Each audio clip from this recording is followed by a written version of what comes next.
Why is email a central component of the B2B communication? So there are many answers to that question, but one of them is for sure that it's the most compatible email standard, which you basically can use with different kinds of email programs. So on a worldwide scale, it's the easiest way to exchange communication with another peer, with another company, for example. There is, of course, new communication standards on the horizon, but in the end, the big difference is that they are not very well in communicating with each other. If you're looking at Teams meeting, for example, it's not possible to communicate with a Slack installment. And opening up Microsoft Teams as a communication method to external parties is also opening up a new attack vector, which IT administrators don't like to do.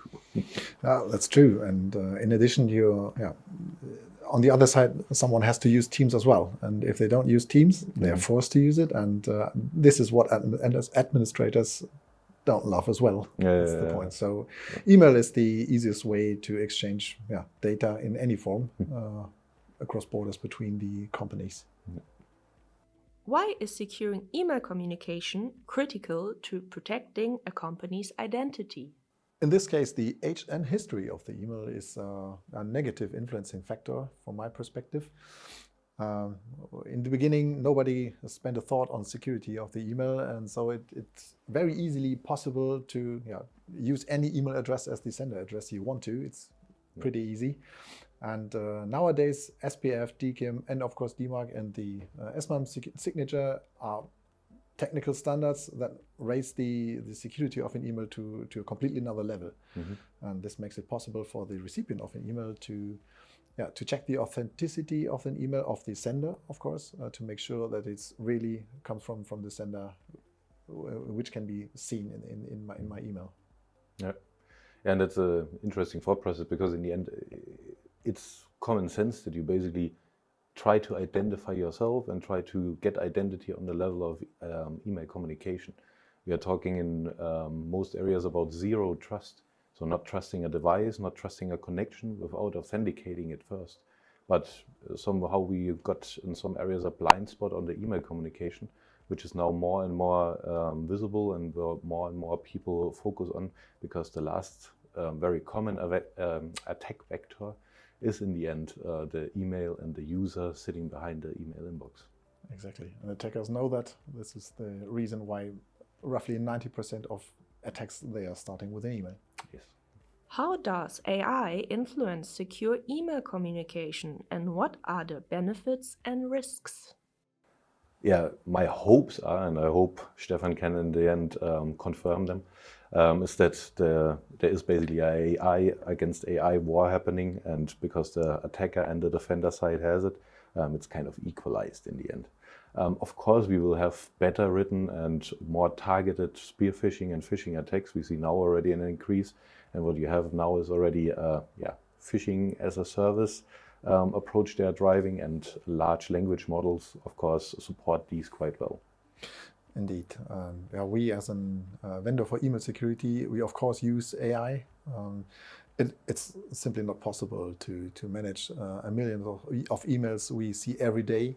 And unlike other vendors, we only analyze some part of the email that we consider relevant for us. And it makes it way more easy to use AI and to rate an email. Which solutions are available for encrypted email communication?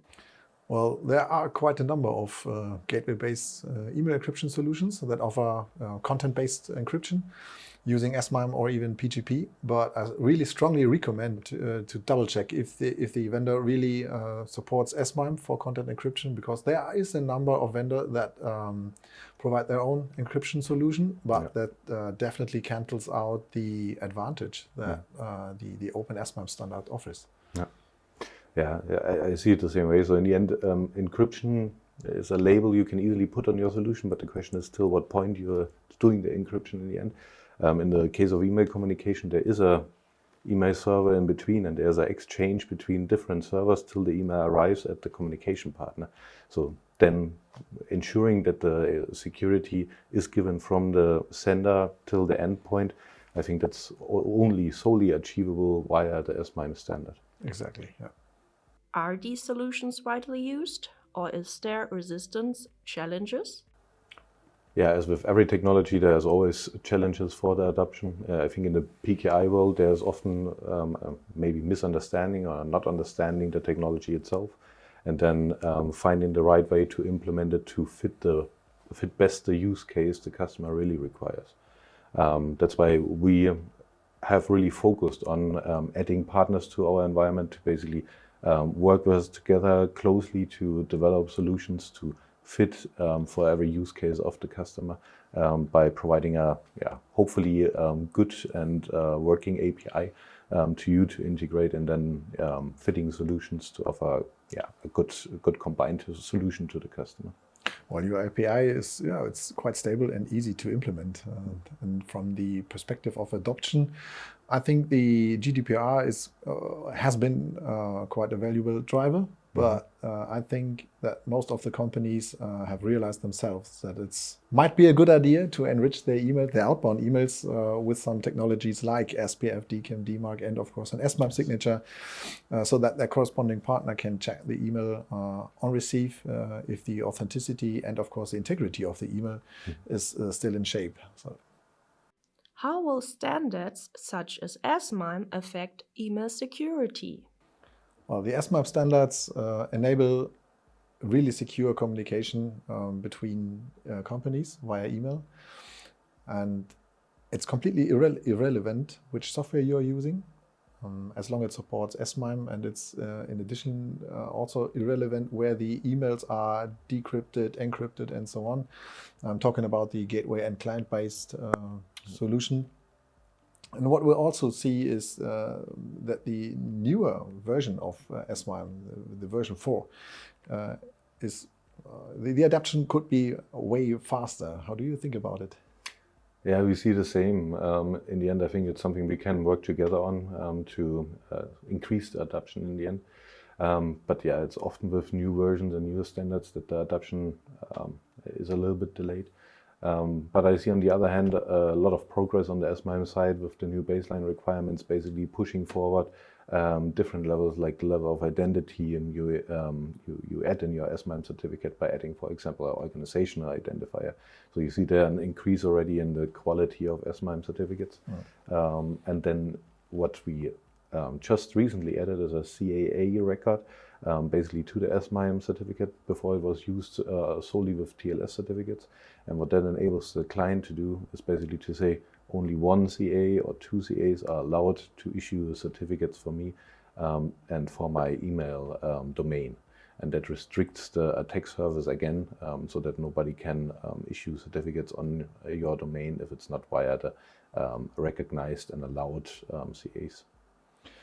As you know, we also offer anti-spam capabilities with Northbound Proxy, and you mentioned the CAA record. This is also something that we can use to reject phishing emails, even if they have a valid S/MIME signature, but if the certificate has been issued by the wrong CA, then we can reject the email very easy.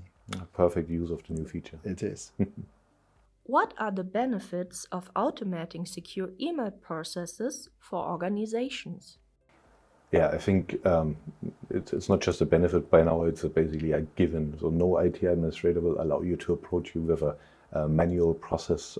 They all want a scalable and completely fully automated solution for any aspect. So it's very important to approach the clients with a complete portfolio, and that's why we have these alliances, and that's why we like working together with Northbound Proxy to basically automate the entire workflow. Because also manual processes are always prone to have issues. So you could misissue a certificate, forget to reissue a certificate or renew a certificate. So it's prone with mistakes and prone to errors, and that's what you don't want in a world of trust and security. Definitely. And with Northbound Proxy, it's quite easy because the administrator only have to make sure that the users that are to receive a certificate, they only have to be a member of a specific Active Directory group. Nostrum Proxy does all the magic with organizing certificates from GlobalSign. Yeah. Yeah, that's why I also like the no-spam proxy solution very quite well, because in the end it's the Active Directory every administrator knows and knows how to edit and to maintain, and that being the true source of who is having an encryption certificate and who is capable of using that in his inbox is basically an easy adoption and easy implementation. What is the future of email as a means of communication, and will it remain relevant in the next 5 years? Well, especially in the corporate context, I think the importance of the email will not diminish. There have been quite a few people that have predicted the decline of email, but the opposite has happened.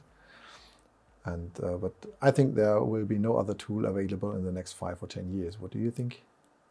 I could not agree more. So in the end, I love these predictions because it's usually the guys selling the newest communication platform which come up with these predictions and basically say in the next 5 years email is gone. But it didn't happen. It didn't happen for the last 5-10 times I heard that prediction. So in the end, I think email will be growing stronger because we see on the market that there's more competition, and basically everybody's creating their own communication standard and tries to sell their own communication standard. You have now some advancements with RCS, for example, where you have an interoperable standard between different messengers. But in the B2B environment, I think still that the email will prevail, and we just have such a perfect environment in terms of security and infrastructure of email servers and exchange between the different clients, which is compatible, as we mentioned already. So the email is here to stay, and I can't see on any even long-term predictions that the email will disappear out of the B2B environment.